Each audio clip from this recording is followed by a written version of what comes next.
ঢাকা বিশ্ববিদ্যালয়ের অত্যন্ত আলোচিত ও জনপ্রিয় শিক্ষক শেহরিন আমিন ভূঁইয়া মোনামি সহকারী প্রক্টর হিসেবে গত ১.৫ বছরে তার ভূমিকা পাদপ্রদীপের আলোতে নিয়ে আসে। বিশেষ করে গত বছর সেপ্টেম্বরে ডাকসু নির্বাচনের সময় তার কাজ তাকে টক অব দ্য কান্ট্রিতে পরিণত করে। সেই শেহরিন আমিন ভূঁইয়া মোনামি হঠাৎ করেই ঢাকা বিশ্ববিদ্যালয়ের সহকারী প্রক্টর পদ থেকে পদত্যাগ করেছেন। বিশ্ববিদ্যালয়ের লোক প্রশাসন বিভাগের সহকারী অধ্যাপক শেহরিন আমিন ভূঁইয়া মোনামি আজ সোমবার বেলা ১১টার আগে সামাজিক যোগাযোগ মাধ্যম ফেসবুকে নিজের ভেরিফাইড পেজে দেয়া এক পোস্টে এ তথ্য জানান। শেহরিন আমিন ভূঁইয়ার পদত্যাগপত্র জমা দেওয়ার বিষয়টি নিশ্চিত করেছেন ঢাকা বিশ্ববিদ্যালয়ের ভারপ্রাপ্ত প্রক্টর অধ্যাপক মোহাম্মদ ইসরাফিল।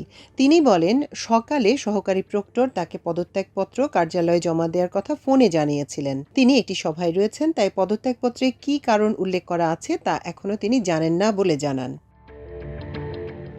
ফেসবুকে দেয়া পোস্টে শেহরিন আমিন জানান, শিক্ষকতা জীবনের ৭ বছরে কখনো প্রশাসনিক দায়িত্ব নেওয়ার ইচ্ছা ছিল না। তবে ২০২৪ সালের ২৮শে আগস্ট তৎকালীন প্রক্টর অধ্যাপক সাইফুদ্দিন আহমেদের আহ্বানে সহকারী প্রক্টরের দায়িত্ব নিতে সম্মত হন। তিনি জানান, একজন তরুণ শিক্ষক হিসেবে এমন গুরুত্বপূর্ণ দায়িত্ব পাওয়া তার জন্য অত্যন্ত সম্মানের।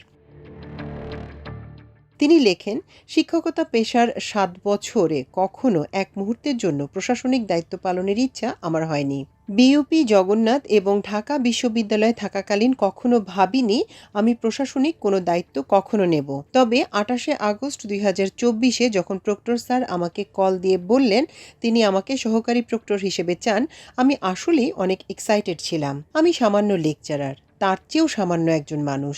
এত বড় দায়িত্ব যা সচরাচর একটু সিনিয়র শিক্ষকরা পান, সেই দায়িত্বে আমি।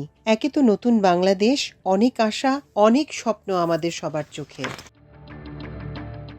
তিনি লেখেন, গত ২টি বছরে আমি সাইফুদ্দিন স্যারের কাছ থেকে শিখেছি কিভাবে একজন প্রক্টরকে অতি মানব মাত্রার ধৈর্য ধরতে হয়, উত্তপ্ত পরিস্থিতি কিভাবে হাসি মুখে নির্বিকার থেকে ট্যাকেল দিতে হয়, সর্বোপরি কিভাবে নিজের আত্মসম্মান সমুন্নত রাখতে হয়। জুলাই এবং জুলাই পরবর্তী সময় আদৌ এ দেশে আর আসবে কিনা জানেন না বলে ওই পোস্টে লিখেন শেহরিন আমিন। তিনি লেখেন, সম্ভবত ঢাকা বিশ্ববিদ্যালয়ের আর কোনো প্রক্টর ও তার টিম এমন সিচুয়েশন ফেস করেনি, প্রবাবলি করবেও না। গতকাল রোববার ঢাকা বিশ্ববিদ্যালয়ের প্রক্টর অধ্যাপক সাইফুদ্দিন আহমেদ পদত্যাগ করেন। চারুকলা অনুষদের গ্রাফিক ডিজাইন বিভাগের সহকারী অধ্যাপক মোহাম্মদ ইসরাফিল ভারপ্রাপ্ত প্রক্টর হিসেবে দায়িত্ব পালন করছেন।